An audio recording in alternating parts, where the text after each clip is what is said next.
नमस्कार, जय माता दी। आज हम आपको नवरात्रों के दूसरे दिन लेकर आए हैं 51 शक्तिपीठों में से एक शक्तिपीठ ज्वालामुखी मंदिर में, जहां हम आपको दिखाएंगे कि कैसे गाइडलाइंस के चलते जो भक्त हैं मत्था टेक रहे हैं और नवरात्रों की धूमधाम से कैसे यहां पर जो नवरात्रों की है श्रद्धा से लोग नवरात्रों में यहां माथा टेकने आए हैं। अगर 51 शक्तिपीठों की बात करें, 51 शक्तिपीठ शिव और शक्ति से जुड़े हुए हैं, क्योंकि जब राजा दक्ष ने अपनी बेटी और जमाई को यानी कि भगवान शिव और सती को यज्ञ में नहीं बुलाया था, इस बात से जो सती थी काफ़ी दुखी हुई थी और वो सीधा अपने पिता दक्ष के पास गई और उन्होंने जब अपमानजनित जो वचन थे सुने अपने पिता से और अपने पति का अपमान वो सहन नहीं कर पाई, इसलिए उन्होंने हवन कुंड में छलांग लगा दी थी, जिससे जो भगवान शिव थे क्रोधित हुए और तांडव करने लगे। सती का शिव उन्होंने कुंड से उठा लिया और तांडव करने लगे। इस तांडव से हाहाकार मच गई और उन्होंने अपने क्रोध को शांत करने के लिए सती के शरीर के जितने टुकड़े किए सुदर्शन चक्र से, वहाँ जहाँ जहाँ ये सती के शरीर के टुकड़े गिरे वहाँ पर ये शक्तिपीठ जो है स्थापित हो गए। और ज्वाला जी की बात करें तो ज्वाला जी पर माता की जीवा जो थी वो गिरी थी, जो कि ज्वाला जी नाम से प्रसिद्ध हुई। आप देख रहे हैं नवरात्रों के दूसरे दिन लाइव कवरेज माता ज्वालामुखी जी से, जिसे ज्वाला देवी, ज्वालामुखी, नगरकोट के नाम से भी जाना जाता है। कोविड के चलते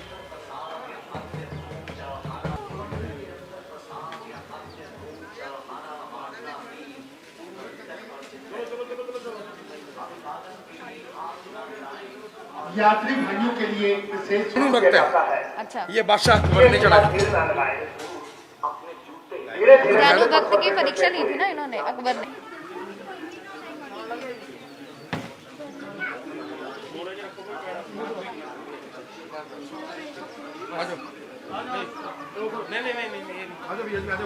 आप कर रहे हैं लाइव दर्शन माता ज्वाला देवी मंदिर के, जहां माता सती की जीवा गिरी थी और 9 देवी। आप दर्शन कर रहे हैं नवरात्रों के दूसरे दिन माता ज्वाला देवी मंदिर के, जहां पर माता की जीवा गिरी थी और वहीं पर मां 9 दिव्य ज्योतियों के रूप में विद्यमान है।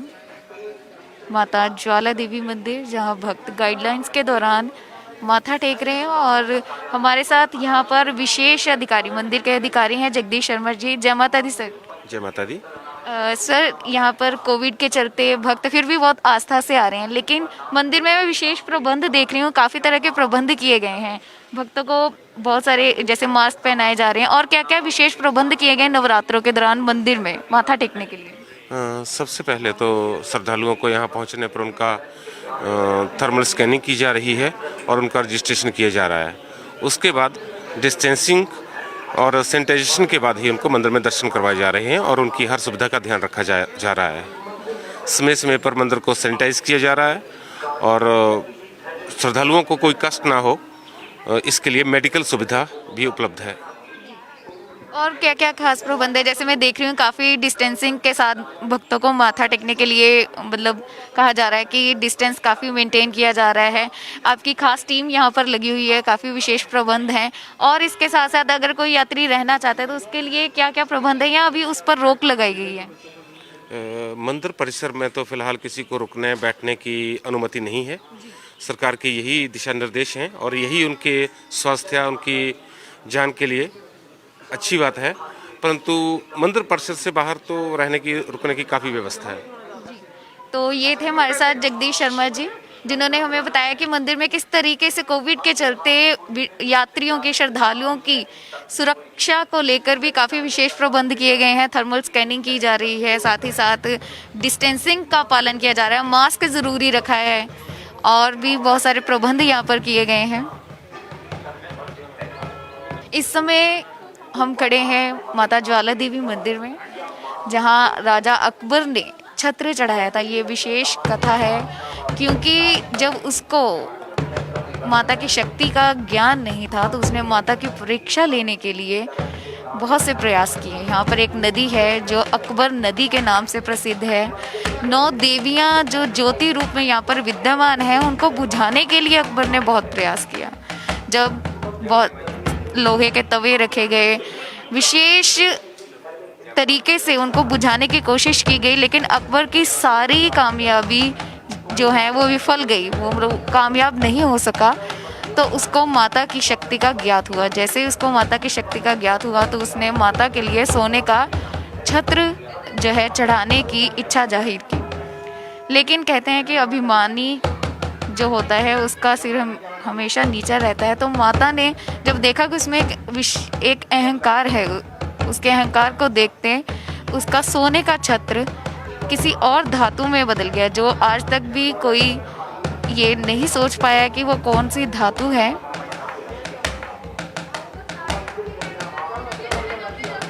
इस तरीके से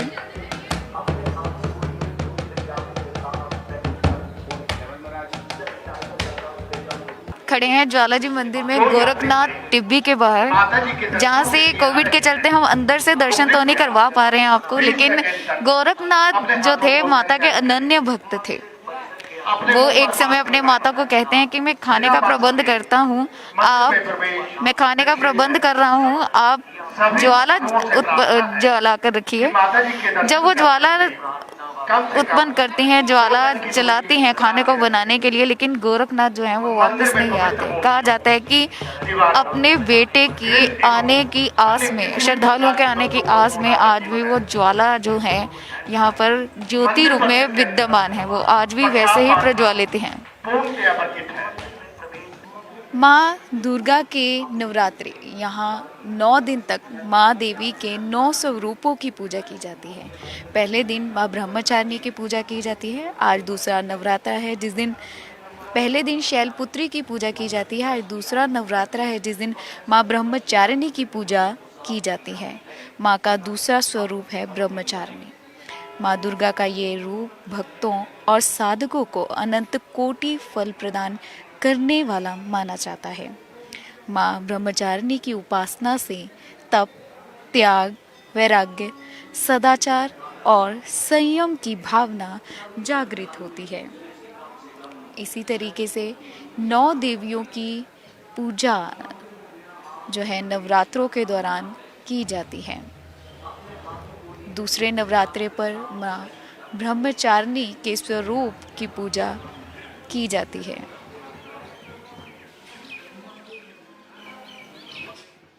आप देख रहे हैं माता ज्वाला जी से कुंडली टीवी पर विशेष लाइव नवरात्रों के दौरान।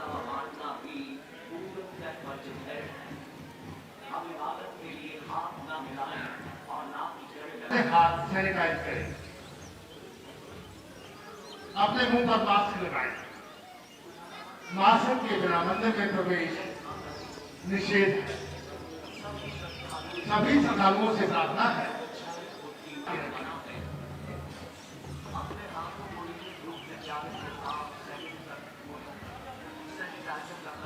यात्री भाइयों से प्रार्थना है कि मंदिर परिसर में भीड़ इकट्ठी न करें।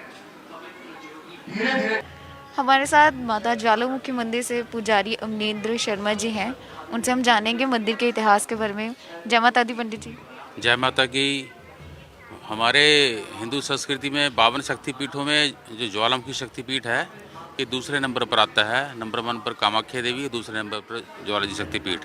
जहाँ के मंदिर के गर्भगृह में ना तो कोई पिंडी है और ना ही कोई मूर्ति है। ये ज्योतियाँ इस वक्त प्रकट हुई हैं।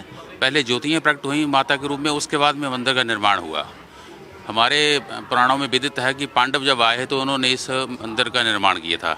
उसके बाद में हमारे हिमाचल के राजा भूमिचंद जो संसार चंद जी के पिता थे, उन्होंने इसका निर्माण करवाया था।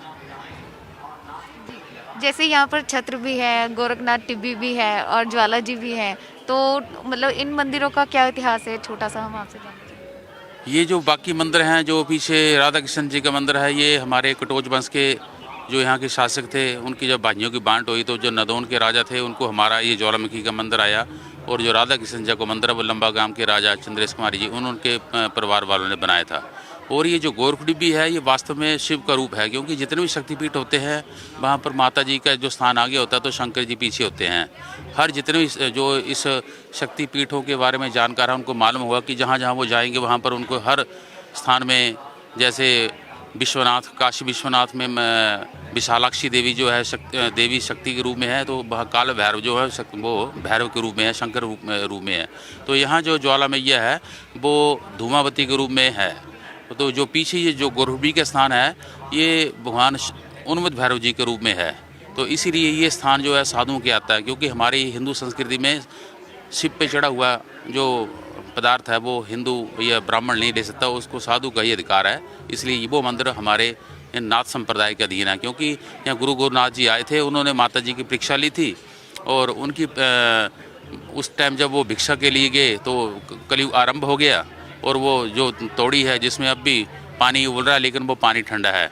तो ये क्रम एक तरह से रुका हुआ है। जैसे ही कलयुग समाप्त होकर फिर से सतयुग आएगा तो वो खिचड़ी लेकर आएंगे, तो फिर ये पानी गर्म होने लग पड़ेगा, वो खिचड़ी बनाएंगे। धन्यवाद पुजारी जी, हमारे साथ ये मंदिर के पुजारी जी थे। उसी के साथ मैं बता दूं कि तीसरे नवरात्रे पर हम आपको एक और 51 शक्तिपीठ के दर्शन कुंडली टीवी के माध्यम से करवाएंगे। आज के लिए जय माता दी और कल फिर से मिलते हैं। मैं नेहा शर्मा, कैमरामैन सतनाम सिंह के साथ, कुंडली टीवी।